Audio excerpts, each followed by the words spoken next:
Now we're going slow again. And the Mercedes has got up.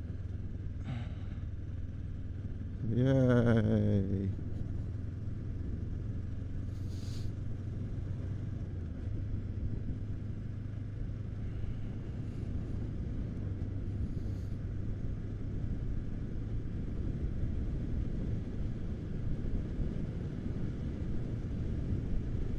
Now most people would have easily gone right by him, but I won't, because there's just 3 little hills and you can't really see what's beyond the hill. But yeah, you can pass them and then be surprised by someone not driving in their lane. Yeah, I'm here. Doesn't really matter that much because yeah, that's still sick.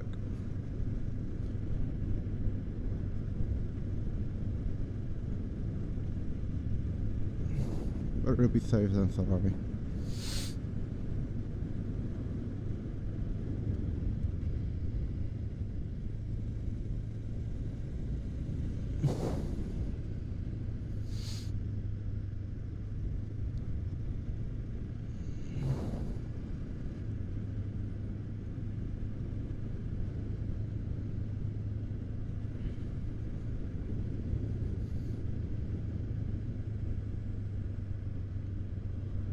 So I don't know if this is gonna be the first, really the first of the first MotoVlogs, because I have recorded a lot of them,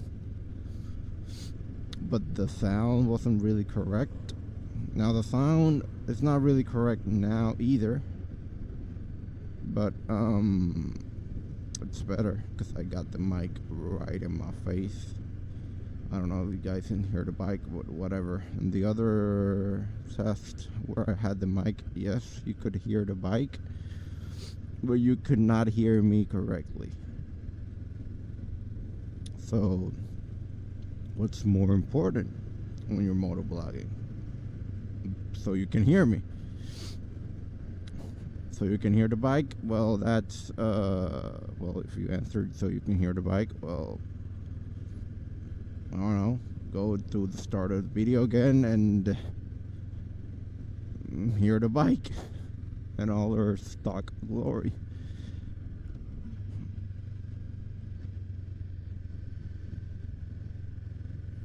Alright, now bike I'm riding is a CB500F 2017, as you can tell because I'm in the USA. I'm in Puerto Rico, but no, still USA, kinda. And it's the red. It's red because there's no other color in 2017. In 2018, it's blue. 2016, which was the introduction of the changes made to the model, I think it was black. I don't remember, black or white. I don't really remember what color it was. But yeah.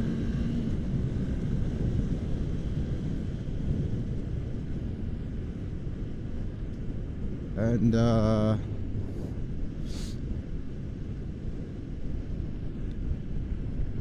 for the things I've done to it, these are not stock. Put them on, I painted them because they were ordered in black. Ordered them from eBay because I was not gonna pay a premium price for just a piece of plastic that I could have gotten from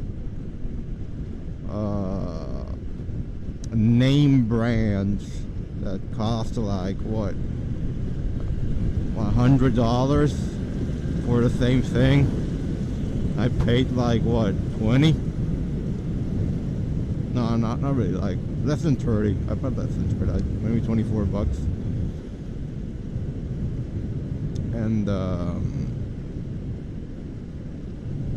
I got the levers I changed them because the stock ones are silver, and they started looking, I mean, the silver like started to fade. Not fade, it's like pitted. Yeah, it got pitted. That it wasn't shiny anymore and stuff. Maybe you could polish it up, but I changed them because it's not that expensive and it's a new look. Now, given I put the levers on first, so it's like kind of a little bit of an eye catcher when you see it. But now when I put the hand guards on, you can't really see them. They're for me only because I can see them, but nobody else can. Unless they get up close to the bike and start looking at the details, they can see them. Also, that's some underglow because I sometimes get off work really late, or I do at night riding, and I want people to see me better at night. And gonna let them pass. Now I also, since one of the daylight running lights that are also the parking lights slash side markers, or signal lights. Yeah, the signal lights, one of them filaments burned out, probably due to like road conditions mostly, because we don't exactly have the best roads. So as you can see, there's bumps every single way, like, yeah, it's not perfect. So I just changed them to LEDs, and obviously I had to get the relay for it so they could function, because I really wanted to leave the stock housings for the side markers, because other LED lights, like if you change the housing, they come with the lights, individual LEDs. The problem is that if one of those LEDs burns out, you can't really change a bulb. You gotta change the whole enclosure again, so you have to pay for it again. So what I did was I just got LED lights for it, and yeah, and the relay. So the relay for this, the only relay that you can get for LEDs, so you can stop them from blinking all over the place, or from TSD Industries. They make one for this. And for all the CB500 models, the F, the R, and the X version, and probably also the new, which is confusing, the new CB500, I don't know the last letter of it, but it's a Cafe Racer style one. That one is it's just like the naked look, but I'm more relaxed, more than this relaxed riding position probably, and the headlight is round.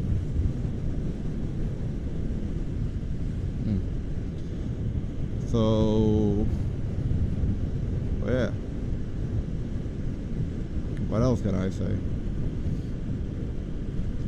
I have like maybe kind of getting into 5,000 miles of territory on the bike. Bought this bike new last year in July, and so far no problems, nothing at all. just normal maintenance. Just only did the first oil change at the dealer because the next oil change, if I remember correctly, says 6,000 or 8,000 miles. And I'm getting pretty close to it now. And the first service is always expensive because I think they obviously just like know that they are just gonna get their first service of the bike for it, because you only get 1 year warranty. So if you do a lot of riding, like I do a lot of riding, this is my first bike, by the way. I basically use it every day to work, maybe occasionally on the weekends if I go out with my brother, and or if we go to family gatherings, parties and stuff, I will take the bike instead of the car. And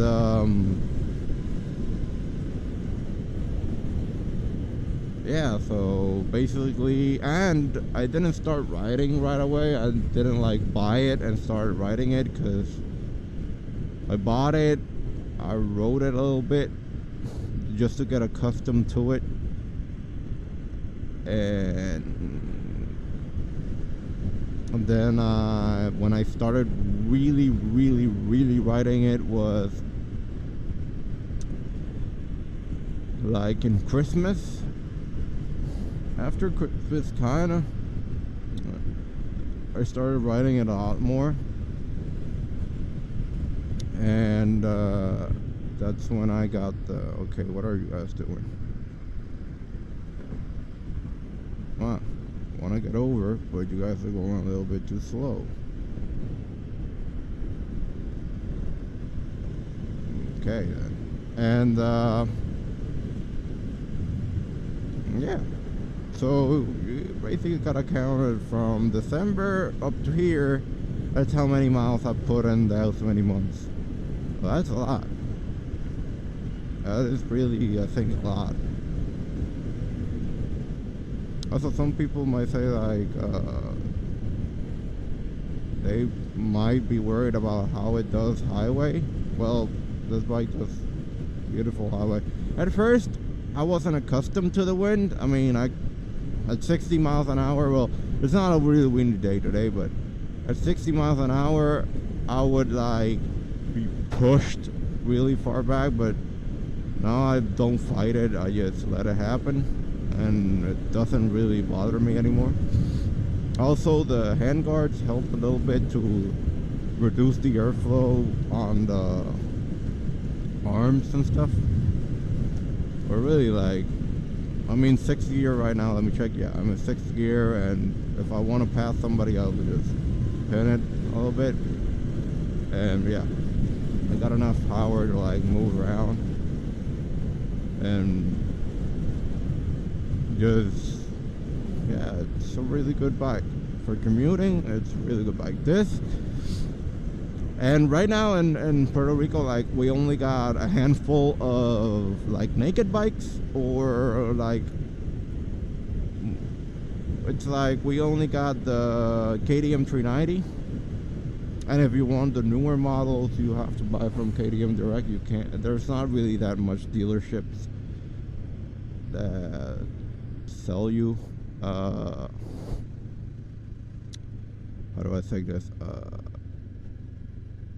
that finance the bike correctly, because most of them just make out a personal loan for you, and that loan is insured, but the bike is not really never insured.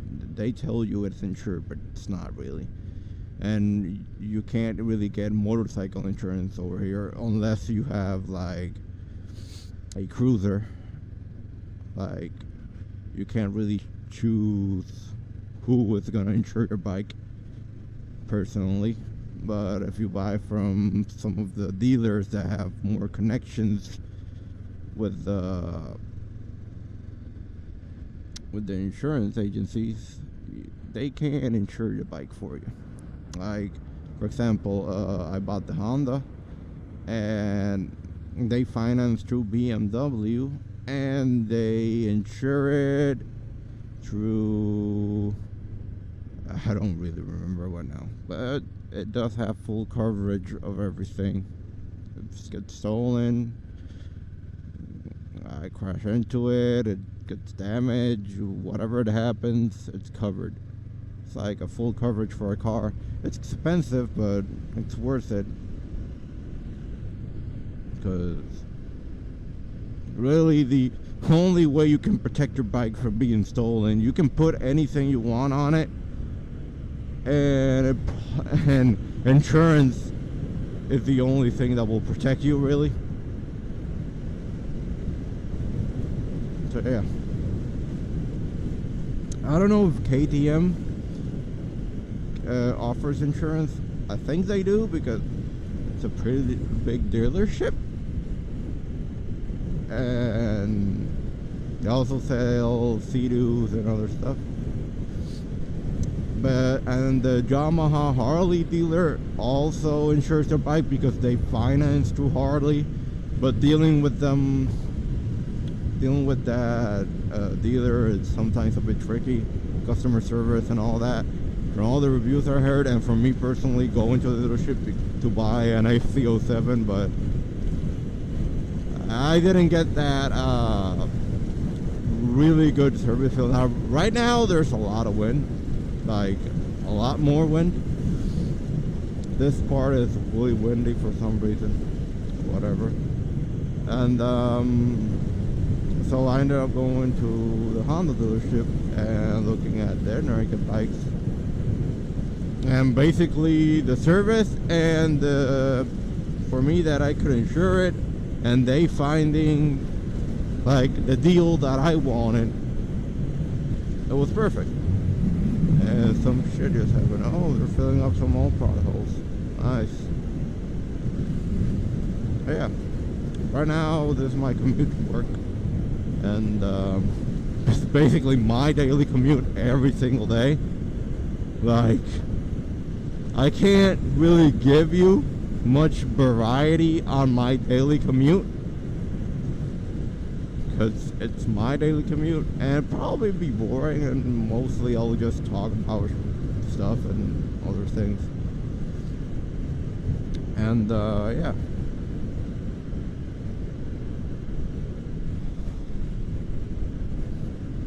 really I just got motivated because I was searching yesterday for Puerto Rican motovloggers. There aren't a lot. They're or if there are, they're not letting themselves known by just tagging like Puerto Rico in some of the tags or something. Because I found somebody yesterday, and it was pleasantly surprised that he still uploads to this day like regular videos, some reviews, some tech stuff. So that was pretty good. And recently he bought a KTM 390 Duke, and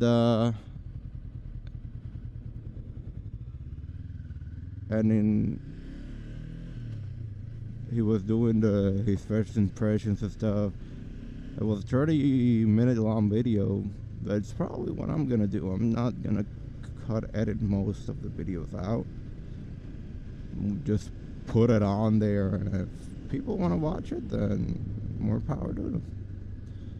If they don't want to watch it, then I'm not making a living off YouTube. If I do in the future, that's cool, but I don't think it will get up to that point.